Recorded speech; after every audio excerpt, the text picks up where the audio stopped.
उजनी धरणातून भीमा नदीत 90,000 क्युसेक वेगानं पाण्याचा विसर्ग। पंढरपुरात चंद्रभागा नदीपात्रातील पुंडलिक मंदिरासह इतर मंदिरांना पाण्याचा वेढा।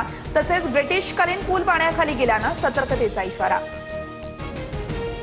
पुण्यातील भीमाशंकर परिसरात पावसाची हजेरी। सासकमान, भामसाखेड आणि कळमोडी धरणातून भीम विसर्गात सुरू, तर नदीच्या पाणी पातळीत वाढ होण्यास सुरुवात।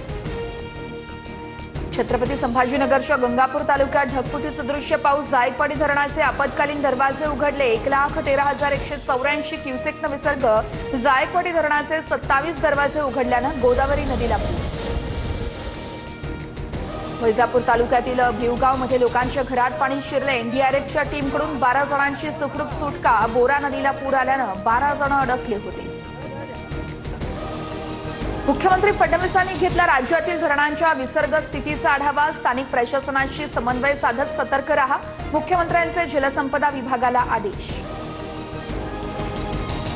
बीड जिल्ह्यात नद्यांना पूर। एनडीआरएफसह आर्मीची एक तुकडी बीडमध्ये तैनात। आवश्यकता नसल्यास घराबाहेर पडू नका, बीडच्या जिल्हाधिकाऱ्यांचं आवाहन।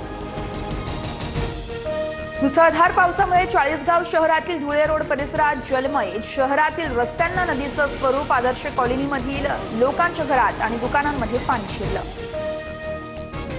नाशिकच्या रामकुंड परिसरात पाणी साचलं। गंगापूर धरणातून 5,447 क्युसेक वेगानं गोदावरीत विसर्ग। नदीकाठच्या लोकांना प्रशासनाकडून सतर्कतेचा इशारा। जळगाव जिल्ह्यातील चाळीसगाव तालुक्यात मुसळधार पाऊस। डोंगरी आणि तितूर या नदीला पूर। प्रशासनाकडून नागरिकांना सतर्कतेचा इशारा।